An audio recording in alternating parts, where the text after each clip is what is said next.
xuntámonos para presentar un máis que formoso libro que os nosos queridos amigos Vicente e Carlos despois de moito traballo preparado. En eles nos falan de o que foi a produción industrial de Celeiro, basicamente nos siglos XIX, segunda mitad do XIX, finales do XIX e principios do siglo XX. Todos sabemos que os orígenes da conserva empezan primeiro ca salazón, xa na época dos romanos, que salaban a sardiña, o xabón e demais. Outro sistema era a oza consistía a inmersión do que queríamos conservar en grasas animais. E finalmente estaban os encurtidos. Os encurtidos é o que se fai actualmente cas aceitunas, metelas en auga con sal e é unha maneira de conservarlas. Nas guerras napoleónicas era moi difícil abastecer os ejércitos napoleónicos en toda Europa. Napoleón propuxo un sistema, que alguén inventara un sistema. Foi un francés chamado Nicolas Appert, que en 1810 descubre, era un chef parisino, e descubre que cociñando ao vacío, a baño de María, despois ao vacío, os alimentos duraban moito máis. Originalmente non eran latas de conserva, eran botellas de vidrio con tapós de corcho, lacrados con cera ou con lacre. Posteriormente, un poquinho máis tarde, un inglés, un Peter Durand, un apellido moi francés, pero británico, paisaniño inventa a folla de lata, a conserva en folla de lata. Patenta, ademais, non? Na raíz de aí, o cambio é bestial. En pouquísimos anos se pasa de 1855, porque as abrían con un coitelo, como podían, as latas iniciales de zinc estañadas, abríanos como podían con un coitelo, pero en 1855 un americano, Edward Wagner, inventa o vergalatas que usamos aquí hai 4 días, un punzón e vamos mirando alrededor da lata. As latas iniciales eran ovaladas, logo pasan a ser as típicas latas redondas. En España o primeiro que fai é un tal José Colín, que monta unha fábrica en Nantes, non en España, en Nantes monta unha fábrica de conserva donde chega a producir 10.000 latas só. Pero xa en 1840 un velero francés naufraga nas costas de Fisterra. E iso que levaba, xa levaba conservas. En un ano estamos en Galicia producindo conservas de peixe. 8 anos máis tarde na Rioja, pero só un ano despois de naufragar ese barco estábamos en Galicia producindo conservas. Esa conserva, como nos relatan eles ahora en este libro, adaptando ao que foi a zona da Mariña, de Viveiro, Vicedo, Barqueiro, 1900 e pouco, principios do siglo XX, era Celeiro o porto máis importante en produción pesquera entre Coruña e Xixón, pero con unha diferencia que era aproximadamente entre un 70-75% da produción conservera de todos. Alfageme, que non sabemos ten fama do sur, Alfageme tiña unha sucursal abastecedora da principal aquí en Celeiro. Aquí chega, igual que a conserva francesa, as traíñas, a xábriga, un sistema de pesca que traen os catalás, que o copian dos árabes, e que coa tradición francesa e a relación que teñen con Francia, son os que veñen aquí, aséntanse e producen as primeiras fábricas de conserva, non as primeiras, pero si as grandes, Masó, Alonso, Albo. Pero todo iso non o van a explicar eles, e non o explicaron xa en este libro, que relata desde as primeiras, non conserveiras, sino salazóns, como se traslada, como se pasa da salazón á conserva, e como o Celeiro chega a ter 7 grandes fábricas e 21 que chamaban fabriquis. Más de 1000 mulleres empleadas, falamos en principios do siglo XX, 1930, 1930. En 1910 xa tiña unha potencia grandísima. Pero non quero contar o libro. E vou deixar que o amigo Pablo nos adiante tamén un poquinho da obra destes vos amigos. Por certo, os amigos podemos dicir así na cara o que queremos.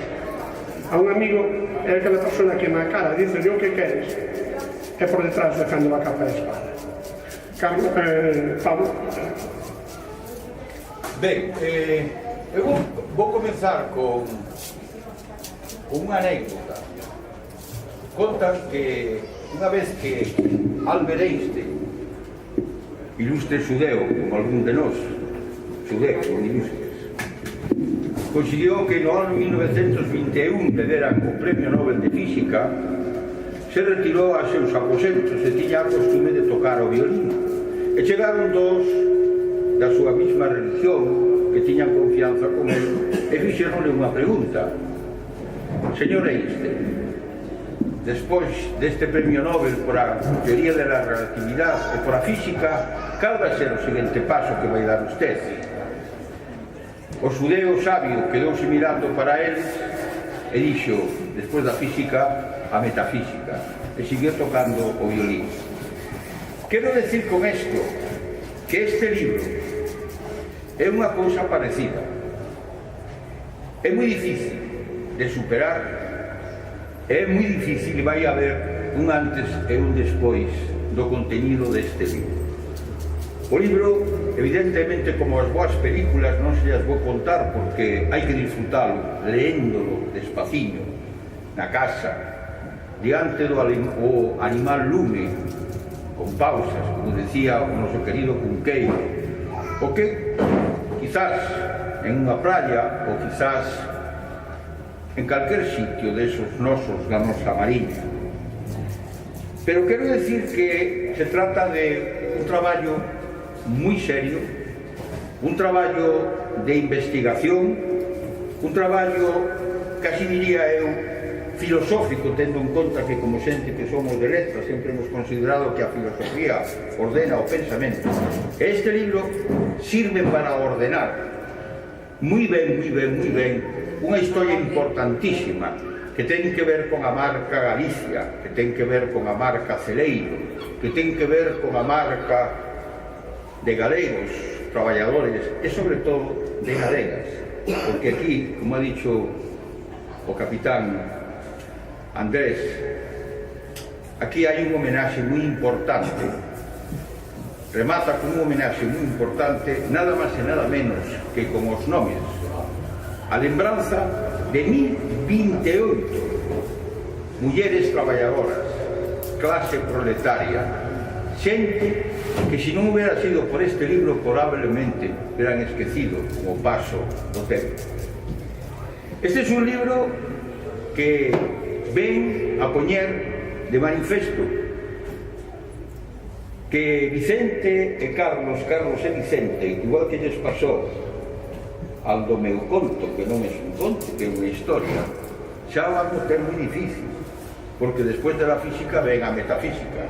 E se ya os dous fixeron importantes e grandes traballos de novela, de investigación, que chegan a ser elementos enormemente importantes para calquera que queda hacer calquer estudio, son libros de consulta. Con este libro se han superado. É unha honra pertenecer ao seminario Estudos Terra de Viveiro con unha obra como esta, pero unha honra tamén compartir o tempo e o espacio con Vicente Míguez, con alma de mariñeiro, autor dunha das frases máis fermosas que eu conozco, que é un mar de cultura, e que decir de Carlos Nuevo Cal, cronista oficial desta fermosa e histórica e inmortal cidade de Viveiro, además de presidente de os seminarios. O libro, evidentemente, é un traballo que pódese coller desde moitos puntos de vista.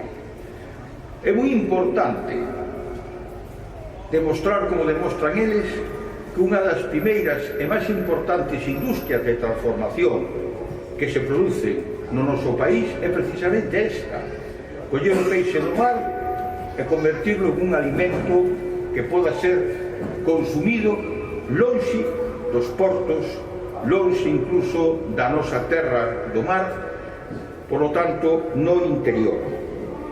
É tamén moi importante ver como a historia das conserveiras vanse distribuindo tamén con a historia do mundo, como influye a Primeira Guerra Mundial e a Segunda Guerra Mundial, como hai, como non, loitas e conflitos, crisis. Hai además unha parte que a min como progresista é palerla moitas veces, que é esa loita, esa organización de loita das clases populares frente á explotación. Esa organización, esa sementeira do que van ser os primeiros grupos organizados de traballadores e traballadoras frente ao de sempre, a explotación do capitalismo. Non quero estenderme moito máis porque creo que son eles os que teñen que falar, pero sin dúbida alguna, cando eu leí algún de seus capítulos, eu acordábame da miña xuventud, porque unha das honras máis grandes que teño era cando, sendo estudiante da Facultad de Medicina na Complutense, estaba desexando que chegara ao Brao para ir ao Peirao de San Cipriano, esperar que chegara a flota boniteira e que me pideran, que eu decía que si sempre, os patróns e os armadores, que si querían por unhos cartos descargar o barco de bonito, mentras os homes iban a casa porque tiñan moitas ganas de ver e de facer o que fai un mariñeiro cando está 15 días de mareo. Sempre había uns camións mentras descargábamos a brazo o peixe. Previamente había habido a rula e casi sempre había alguén que decía este camión sale xa para os conserveiras de Cereiro. Cosas como esas non se poden esquecer. Pero insisto, isto é unha pequeña pincelada do moito que está recollido en este libro, donde hai además máis de 100 fotos, que se dice pronto, máis de 100 fotos históricas de persoas que de outra xeito non hubieran podido ser recordadas, ser lembradas como hace o libro. En nome de todos aqueles que non teñen nome, en nome de todos aqueles que están ausentes, en nome de todos aqueles que estamos desexando recordar o noso pasado, porque é a maneira de facer o país, eu permítome o luxo de compartir con vos esta mesa e de daros as gracias. Saúde.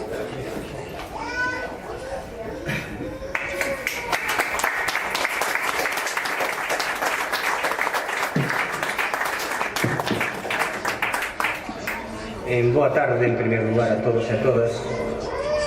É para min un placer compartir, non manter a mesa, pero sí compartir mesa de presentación deste libro con moitos amigos, con Pablo, con Andrés, con Vicente, e sobre todo porque o traballo de historiador é un traballo de corredor de fondo, é un traballo a veces solitario, é un traballo arduo, é un traballo difícil e moitas veces tremendamente desagradecido.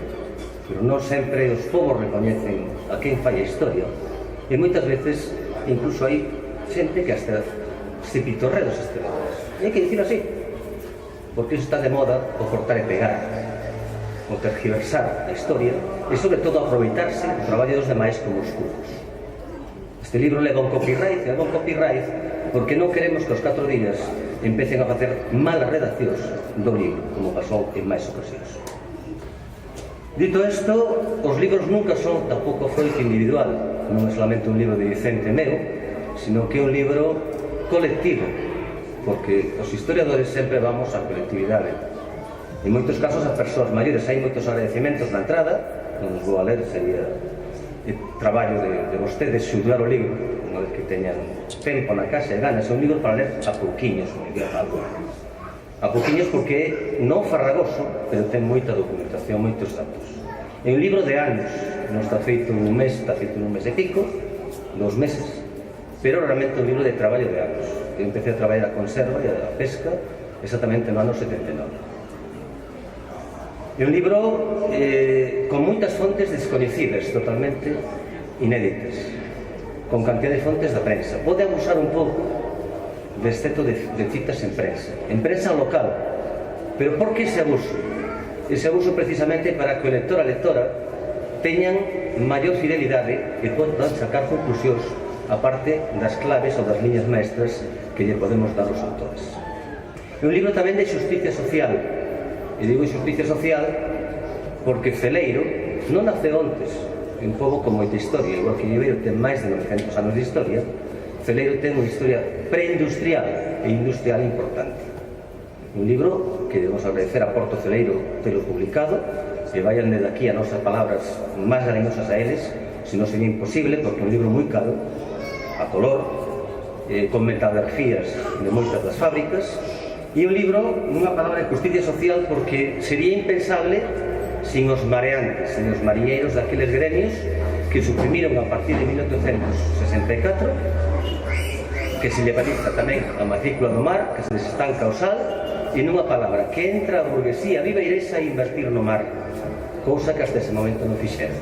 E dai vai nacer todo o proceso das salazoneiras, inicialmente en maus dos catalás, pero que curiosamente, maioritariamente, van a ser de patrianos, de xentes de aquí, porque van a coller o testigo dos catalás, que son minoría, ainda que eles traen a xabria, como dicía moi ben Andrés antes, e o método prensado, da sardiña arencada, van a vender tamén os aí por outro lado, pero van a ser os de aquí os que van a izar toda a costa de fábrica de salazón. Do Vicedo Viveiro vai haber máis de 150 fábricas que van a alimentar constantemente o proletariado de Levante. Vai ser a comida normal e diaria, xunto cas castañas maiolas, as castañas pilongas, do día a día do proletario de Levante e de Cataluña, principalmente. E van a salir en compañías navieras desde aquí a Vela primeiro, desde esa casa de enfrente que era a casa de Don Benino, xa co seu pai, Celeirés, afincado en Viveiro, despois de facer o capital na mercante no mar, con unha casa en Luarca e a central en Viveiro, e dos sucursales máis en Tarragona, Reus e Barcelona, e van a levar toda a produción das sardiñas daqui prensadas a Cataluña desde 1852 hasta 1910 casi, hasta que chega a gran crise da sardiña. Logo deso hai que falar das obreiras, evidentemente. Non habría fábricas nin de fomento nin de conservas sin as mulleres, sin as esforzadas e explotadas mulleres de sempre, evidentemente sin os fomentadores, esas dinastías familiares que vindo do mar, moitos deles mariñeiros, algúns salindo de naufraxios e prometendo a primeira de cambio non volver ao mar, establecéndose en terra, invertindo e creando riqueza para uns e para outros. E logo dos fomentadores o paso seguinte, os conserveiros. Todos, uns e outros, e unhas e outras, tiveron moito que ver na economía do mar, que foi a economía básica de Viveiro, xunto con Xarín e cas minas da Silvarosa. A conquista dos mares foi unha conquista larga, que chegou á actualidade e sigue estando. A pesca do Gran Sol non vamos a explicar nada desto. O que hai que decir é que foron capaces de renovarse constantemente, tanto en artes como en embarcacións. É verdad que por Vigo entraron os primeiros vapores que viñan de Inglaterra e de Euskadi, por Vigo, pero todo o resto entrou polas rías baixas, polas rías altas. Unhas rías altas totalmente preteridas e totalmente esquecidas a nivel de historiografía, porque toda a historia que nos contan da salazón e das conserveiras fálase en clave rías baixas. Pois é mentira. É certo en gran parte, a nivel conserveiro evidentemente, pero a nivel salazoneiro foron as rías altas as máis importantes. E a nivel conserveiro tuveron tamén un papel moi destacado. Por qué? Porque todo entraba vía leste, todo viña de Euskadi, de Santander e de Asturias. Sobre todo porque hai que darse conta que na pesca había reconversións constantemente. Do remo pasouse ao vapor, e de unhas artes pasouse a outras. Dos cercos reais pasouse aos xeitos, aquí os xeitos, que é algo que non se entende, que era a arte máis simple que podía ter calquer mariñeiro nas épocas gremiais, así que se suprimen os gremios, os trasmallos e os xeitos quedan totalmente liquidados, como quien di. E entra un tipo de pesca totalmente industrial, que son as traíñas e os cercos de xareta, tarrafas e demais que foron evolucionando, entrando en distintas etapas que xa digo, non vou explicar porque está super explicado no libro. Simplemente dúas pinceladas.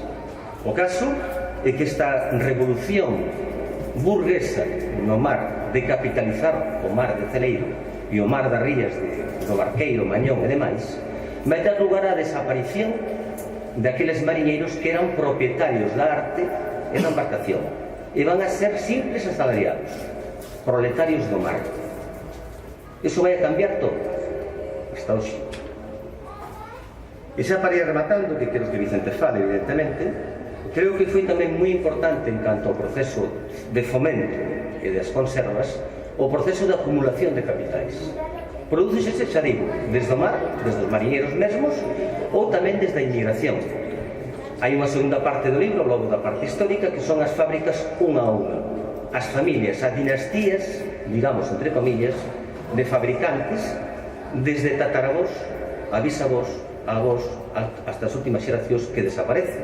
Porque as fábricas, por desgracia, os fabriquís para mí non foron as fábricas pequenas, foron as bodegas iniciais da Salazón, que foron primeiro bodegas de viño, porque aquí houve viño antes, e liño, e a tradición dos traballos da tomenería e da banastería xa estaba aí. O que fixeron foi reconvertirse noutro tipo de produción distinta cando se liberalizou o mar, que é o salgado.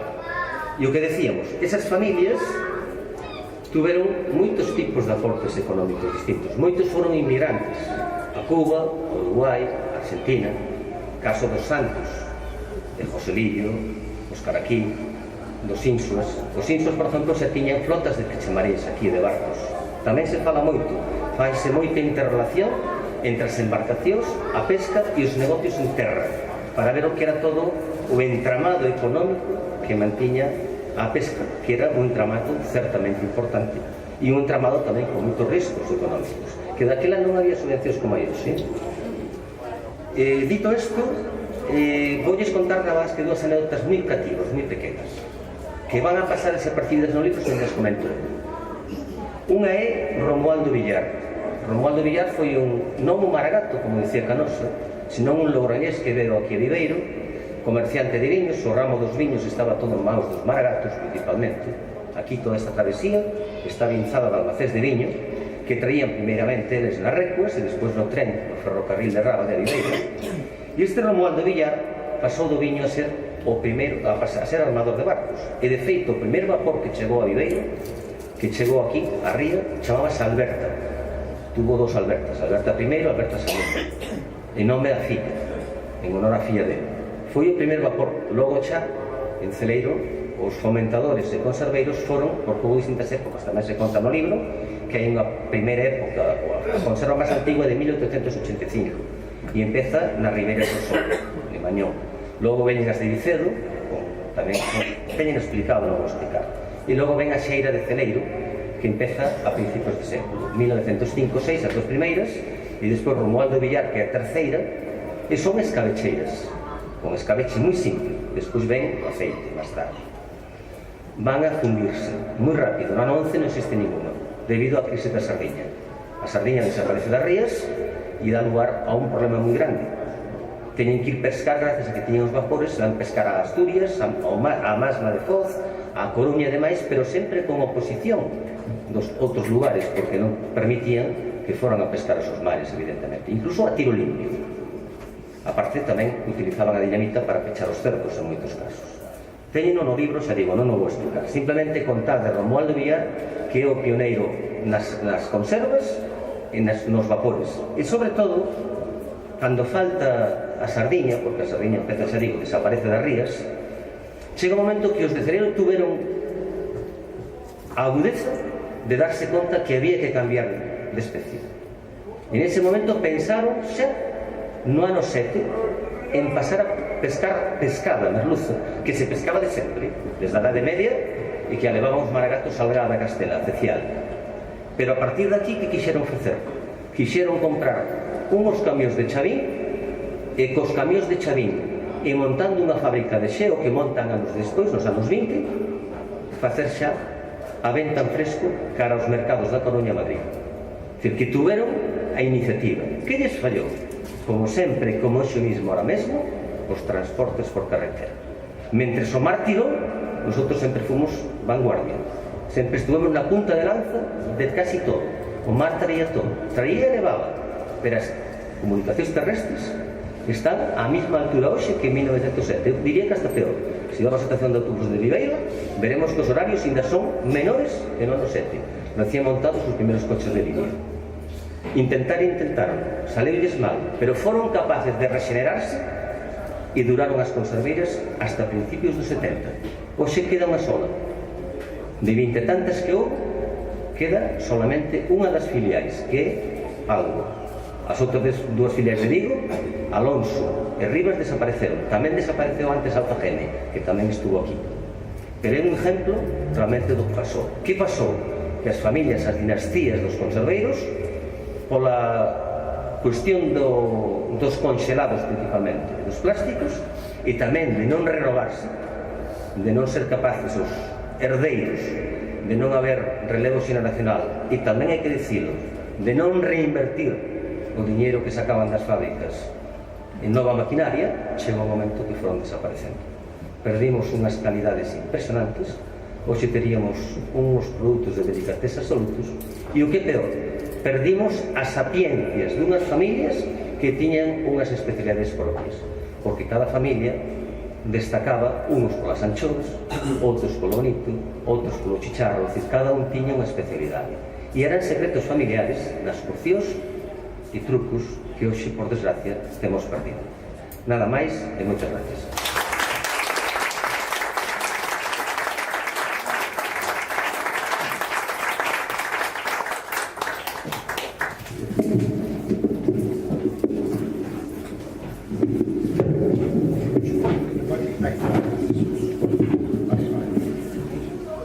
Boa tarde.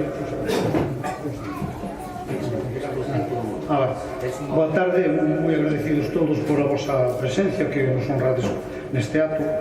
Eu vou facer unhas consideracións, porque o tema máis importante xa estou explicado por Carlos. Quería empezar por unha breve reseña da significación da presencia dos fermentadores, porque iso non é que sexa idea de Carlos ou miña, que está estudiado, non, por historiadores e por economistas. A partir de 1750, estes fomentadores eran, digamos, un privilexio que lles concederon os borbós, onde tiñen unhas prebendas enormes, por exemplo, o prezo do sal, que era un produto estanco, monopolio, como comentou Carlos antes. Eles podían comprar a 5 maravedís, mentre logo vendían destraperlo a 20 aquí aos mariñeiros, por exemplo, non? Entre outras cousas. Logo eles viñan nada máis que vendendo, en principio, produtos coloniais, pero sobre todo viñan vendendo aguardentes. Empezaron na primeira oleada, porque se chamase dúas oleadas, a 1750, logo 100 anos máis tarde, primeiro viñeron máis que nada a vender esos produtos, ao ver ou a toparse con tanta riqueza nas rías da Sardiña, aproveitaron o flete de volta dos barcos, porque viñan en barcos, aproveitaron os fletes para cargar sardiña para Levante, como explicou antes Carlos, e para Cataluña. Que ocorre? Que 100 anos máis tarde veñen xa para implantar a conserva, as primeiras que se implantan nas Rías Baixas, en Arosa, máis Redondela, son da familia dos Curvera e dos Goday, 1863, pero 10 anos máis tarde, no 1873, xa Alonso, é dicir, un nativo de Vigo, xa implanta a primeira conserveiras, non? Aquí, como xa comentou Carlos, a primeira que empeza nas dúas rías é en Mañón, nas Pontes, en Ribeiras, que era de José Balseiro, no 1885. Logo veñen vindo polo Vicedo, Barqueiro, eran escabecheiras, como comentou moi ben Carlos xa. E logo empezan as conserveiras en 1907, 1908, con Romualdo Villar, como comentou, Alfageme, e hai esa crise que en 1911, comentou Carlos, ata que incluso que se dá o gran ciclo de migración pola crise pesqueira da Sardiña, que son crises cíclicas que se deron non somente aquí en Galicia, non? Justamente entre 1800 e 1885 hai unha gran crisis na Bretaña francesa de Sardiña, e é cando veñen os franceses, que son os que realmente, como recoñece a gran autoridade que hai en economía industrial en Galicia, que é Xoán Carmona Badía, son os franceses os que nos veñen ensinar. Logo os patrianos, como tamén comentou Carlos, xa empezan eles mesmos a fabricar, primeiro nas Rías Baixas, como comentei, e logo ben vindo ata aquí. Pero da presencia dos fomentadores hai unha visión moi controvertida entre os historiadores mesmos, non? Porque fixeron ben ou fixeron mal. No que sí fixeron moi ben foi en abrir o mercado. Cambiaron, tamén comentou Carlos, cambiaron a técnica de tratar a salga, a salazón, que aquí era o escochado, en Galicia, e eles viñeron co prensado. Sacaban máis produtos, sacaban o saín, e ao mesmo tempo tiña mellor presencia, non? Pero claro, o abrir os mercados hacia Levante, hacia Cataluña, foi un pulo importantísimo para a economía da pesca e da salga, e logo, posteriormente, a mediados do século xa XIX, como comentamos, que empeza a conserva, non? Moitos historiadores daquela, ilustres, como Cornide Saavedra, como Sarmiento, logo, posteriormente, como comentei antes, os actuais, Xan Carmona Abadía, ou mesmo, que non admite dúbidas, Manuel Beiras, de que sexa nacionalista, chamou a presencia deles como un nacionalismo colonizador. Non é que viñan en plan país, que viñan en plan simplemente un sector da industria, pero que viñan a colonizar. Ninguén se imagina que vai a outro país para facer un favor. Van, non digo a espoliar, a veces sí, pero van a facerse ricos eles, evidentemente, non? Logo queria pasar para rematar o segundo aspecto que tamén tocou Carlos, que é o que significa esta obra para nosotros, non? É unha reivindicación tamén con este escaparate que temos non somente en textos, senón en fotografías, verdad? En entrevistas con obreiras, que é un traballo de campo tamén que logo acabo dixo de moitos anos, non? É unha reivindicación tamén da puxanza industrial que tiveron as rías do Barqueiro, Vicedo e Viveiro, é que na historia parece que non existimos. O norte tamén existe, que é o que veo a dicir Carlos Santos, non? O norte industrial e preindustrial que a salga, pero industrial xa coa conserva tamén existe. Vostedes van a poder comprobar. Eu simplemente vou facer unha breve alusión á miña infancia, non a miña, senón a todos todos, nos anos 60, dende a primeira fábrica de conservas que había, que eu recordo de neno, que era do Puntal, a de Coselillo, verdad? O Salón de Santos, ata a última, que era a de Rivas, fai 2 semanas, porque sempre tiña posto nos textos, en apenas un kilómetro, os collín o coche, e foi en dirección prohibida, por onde estaría de bandeiras para facer o percorrido mesmo, o percorrido, e hai exactamente 900 metros. En 900 metros, eu recordo, como había todos, nos anos 60, 17 fábricas conserveiras traballando ao mesmo tempo. Esta é unha riqueza que se viña de antes, como xa comentou Carlos, non? Nos anos 20 é cando empeza 23, sobre todo é cando empezan a multiplicarse as conserveiras.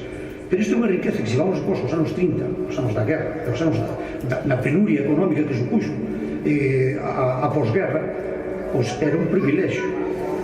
É porque, para que siga un poquinho de orientación xa previamente na salga, en 1898, para dar uns datos nada máis, en 1898 había, non é que digamos Carlos Masego, que está na matrícula industrial, é dicir, nos arquivos, o que chamamos outros a contribución, non? Na matrícula industrial de 1898 de Viveiro, había 51 fábricas de salga, 6 en Viveiro, 2 en Covas e 43 en Celeiro. Pero non era ese ano. Facemos un percorrido todos os anos e para dar unha reseña, unha referencia. E vemos que eso significaba o 81,37% que aportaba o erario municipal. É dicir, a gran maioría, e digo ese dato que usei de memoria porque é Celeiro, pero digo iso que significaba no Barqueiro, por exemplo, que non teño na memoria, pero na ría do Barqueiro, ademais asinado polo alcalde, a ver se non encontro agora, así, en 1902, 15 de setembro, o alcalde de Riobarba, o Riobarba era hasta 1952, o que foi despois, o que é ora Vicerro, non? Aniceto Cora, e o seu secretario, asinan o resumo de contas. O resumo de contas dáballes un total xeral de 1.622 pesetas ao ano 1902 recadadas. Ben, pois a tarifa 3, que é onde está a salga, significaba 1.290, é dicir, o 79,5%. Pero era así todos os anos. Hai incluso unha de Mañón que era o 90%, non remorro que ano. Quero dicir con isto que a riqueza que supuxo para a ciudadanía, para o erario municipal, a pesca e a salga foi importantísima. E finalmente remato, para que se queden, no ano 25, en Celeiro, a través do libro, non é tamén que se nos ocurra a nosotros inventado, sino a través do libro de pesca, o libro de contas que teñen, no Pósito, entran o día 28 de agosto de 1925, entran 77 barcos, vapores a vender en Celeiro. 77. O día seguinte 104, o día seguinte 61, o día seguinte 77 outra vez. E si os anos 20 era todo algo que é increíble, non eran motores, nin eran botes, eran barcos vapores, non vou dicir nomes e apelidos porque os teño, pero en agosto dese ano, e remato con isto, entran de Covas, en agosto de 1925, 3 embarcacións, de Viveiro 11, de Vigo 22, de Burela 8, de Foz 2, de San Cibrao 4, de Celeiro 5, de San Juan de la Arena 19, de Cudillero 16, de Candás 39, e por algún sitio máis se me perdeu, e de Luanco 34, hai tamén de Coruña, de Vigo, é dicir, de moitos sitios. Iso parecenos a nosotros extrañísimo ver a puxanza que tiña o sector pesqueiro, e que evidentemente era debido a que necesitaba a salga e a conserva, xa nestes anos tiñamos a conserva, non? Necesitaba desa puxanza, non? Remato simplemente para agradecerle, xo dixo Carlos, non? É unha homenaxe ás obreiras e tamén aos fabricantes. Pois cando desaparecen as fábricas sempre dicimos, ai que nos dera, non? Pois queremos facer un agradecemento en conxunto ás obreiras e aos fabricantes que en tempos desa precariedade económica que comentamos foron o sustento da poboación. Eu, que vos parece, se tedes aí ao lado, que lles demos un aplauso.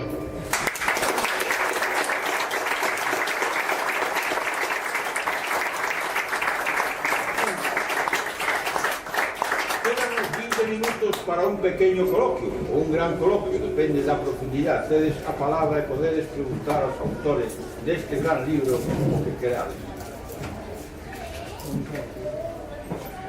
Fácil que queríamos aprobar. Eu quería preguntarte unha cosa, vista de que desde a base non vamos aquí desde o Puente do Barco. Contanos un pouco como foron esos conflictos entre as clases traballadoras para poder buscar unha dignidade. Como foi eso? Bueno, tamén un capítulo rápido porque requerirá outro traballo máis en profundidade, que será un movimento que non viveiro. Pero bueno, pero un capítulo bastante desenrolado que fala das loitas principalmente dos anos 30 da República. A partir do 31 hai que darse conta que en Viveiro estaba un dos líderes importantes a nivel de Estado, que era Agapito García Tadeo, líder do UGT, un dos líderes importantes, moi vilipendiado históricamente e moi tergiversado históricamente. Algún día creo que haberá que ponerlo no seu sitio, porque algunhas fixo, pero non tantas como de cara. E tamén tuvo moitos acertos, que sempre o poñen como un tiranosaurio res. Foi, eu creo, unha persona manipulada polo réxime no seu momento, totalmente, non? E Agapito García Tadeo viña a Viveiro a veranear todos os veráns, e foi o primeiro que organizou as primeiras folgas en Celeiro pola xornada de 8 horas, porque traballaban 15 horas e non se pagaban, e que menos que se traballaran que se pagaran. Xunto con el despois, que encolle forza é a CNT. A CNT vai ser o gran sindicato do mar, sobre todo vía Cariño. Non falamos, no libros que se fala moito de Cariño, falase moito do Ortegal e esta zona. E Cariño tiña intercomarcal con Suárez, que é un personaje que acaba despois autoexiliado porque non collero, que senón iba a pasar bastante mal en Brasil, que era o que negociaba, digamos, os convenios colectivos nas conserveiras de Celeiro. E foi capaz desde Cedeira, Cariño, Espasante, O Barqueiro, Celeiro, San Ciprián, Burela, Ribadeo e Foz de montar distintos núcleos sindicales da CNT, que foi un líder de campanillas, digamos, non? Conflictos duros, incluso ca presencia da Guardia Civil aquí, porque claro, non cedía ninguén, pero finalmente a partir da Frente Popular sí que a cada un dos servicios laborais importantes, e o que foi máis importante supuxo, porque na República foi cando empezou a Seguridade Social, que non empezou despois, xa empezara nese momento, supuxo que moitas obreiras cobraran. De feito, hai un registro aquí, no final do libro, dos anos 32, que está aquí, de cantidad de mulleres, que estaban registradas porque era obligatorio, ainda que tamén hai que decir que o traballo infantil, podelo ver nas fotos, era diario, é dicir, que as nenas traballaban con 11, 9, 10 anos e non se registraban. Decían antes dos hombres, evidentemente que os hombres tamén traballaban nas fábricas, pero traballaban en menor número, porque eran os caldeireiros da caldeira, os toneleiros, os tonéis, ou os soldadores, principalmente, pero a gran mão de obra eran as mulleres. Eso non quere dicir que non houbera hombres, pero había moitos menos en números. Si cada fábrica podía ter unha media de 25 as familiares, 25 25, 30 mulleres, por exemplo, dependía das épocas, tamén dependía do momento, porque claro, os barcos chegaban e dabase de salida según chegaba o barco. Hai que terse conta que non había apenas xeo, había unha fábrica de xeo, pero había que traballar a toda pastilla porque senón a pesca pasaba así, e había que traballar de noite. Tamén eran os inicios tamén laborales moi subxéneres, claro. Chamabas as oreiras, viñan, hasta que se acababan. E entón xa digo, a conflitividade é grande, pero aparte disso tamén se fala no propio libro, no capítulo falase algo moi importante, que tamén son os inicios da patronal, porque aquí tuvemos a Unión de Fabricantes do Norte de Galicia, que chegou a ser filial de Vigo, pero que era autónoma, e que os fabricantes organizaran a 99 é moi importante, pero é que no libro tamén contamos que xa antes do 99, no ano 6, hai un intento de crear e crease no Secretaría de Fomento que se legaliza no Goberno Civil no ano 1906 e no ano 1911 os conflitos das tarrafas, porque a ría de Ibero non tiña problemas de entrada. Por qué? Porque como se proletarizara todo industrial, calquer arte, por moito arrastre que tivera, non tiña oposición, pero en cambio nas Rías Baixas cambiaba a película, claro, porque nas Rías Baixas a maioría mayoritaria eran os xeiteiros. E no momento que lles metes as traíñas, montas o lío, claro, porque os mandas ao paro. E entón veu todo o lío que houve, pero eran as Rías Baixas, porque aí non entraron o capitalismo feroz. Aquí sí, non foron os catalás os que deran idea, pero os patrianos, os fomentadores de aquí, eran os propietarios das embarcacións, dos galeós e das enviadas que iban cos galeós, e eran os propietarios das artes, e eran os propietarios das fábricas, que tiñan todo. Entón marcaban os salarios como querían, eles deiran a canción aquela do Sobeirón de Dóriga, que é a canción que canta Casete, Sobeirón vaite para o Treñón. Quen son os sobeiros? Os esclavos do mar, os das aldeas que dicíamos en Vivero tan despectivo, que moitos despois acaban sendo fomentadores e conserveiros algúns, os máis listos, claro. Por que chaman sobeiros? Porque dicían que se botaban unha soga ao pescozo, porque pedían o diñeiro da marea adiantado no inverno, e cando chegaba a costeira xa debían máis que lles pagaban.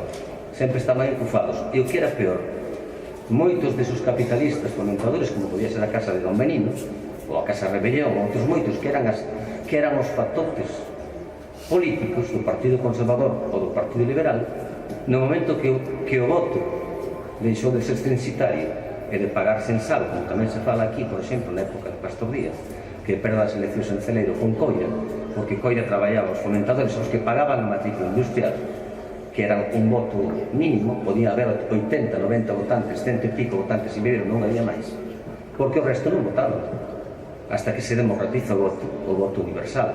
E nese momento, os oireiros, que son forza de traballo, tamén son forza política, forza de voto. Non sei se expliquei así moi rapidamente. Moi ben, alguna pregunta? Pois os autores están dispostos a firmar todos os libros que teñan. Si, mirade, non podemos asinar libros aquí, porque, bueno, podemos asinarlos, pero se queres pasar pola caseta, vamos a estar na caseta. Na caseta, se van pola caseta, estamos ali para. Aquí non nos deixan asinar. Bueno, asinar podemos. Sí, sí. Asinar, sí.